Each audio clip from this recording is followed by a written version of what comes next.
our computer started overheating, so my husband bought this, and he's about to show you exactly why he bought this one.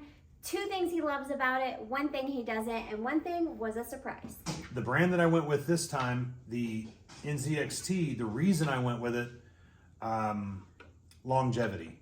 There is a robust warranty of 6 years on it. There is fantastic customer support. I felt like it was a trusted brand to go with. I'm actually attaching my own fans, but in the packaging comes the NZXT fans. These are RGB fans. The fans that do come in this kit are not RGB, so just be noted on that. To me, it was a little bit of a con that these fans aren't RGB, but the actual display on the block itself shows the temperature. You can put logos on it. It can be RGB. So that's pretty neat about this one versus the previous one that I had. The previous one that I had did light up RGB to kind of match the fans. This one will tell us the temperature all the time. That's why I love this one. We're getting ready to install the standoffs onto the motherboard.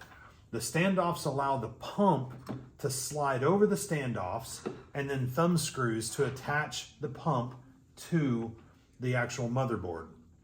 You'll notice on here there's a plastic cover. We're going to keep that in place until the very last minute. That's your copper cooling plate. And in the middle is actually your thermal paste. It's pre-installed, which is beautiful. The previous ones, I had to kind of put it on there myself, and you have to be pretty particular with it. You don't want to overdo it. You don't want to underdo it, because once you go to tightening these screws down, you don't want it to squirt out like ketchup on your burger. This particular pump has several connections coming off of it. So it has, if you will, the head end and then a tail. What's coming off of this are the connectors for the fans, a SATA cable connector for your power supply,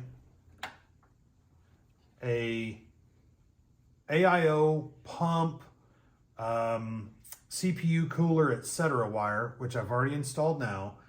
But what was a little bit different about this one versus the one that we uninstalled is this connector that goes to essentially a USB connection. Well, with the orientation of the wires going up and my motherboard extending all the way to the bottom down here and the USB connector being down below, for cable management, we're going to run the wires through the top and back through the bottom off of the back side. Obviously, we want the display to be as pretty as we can and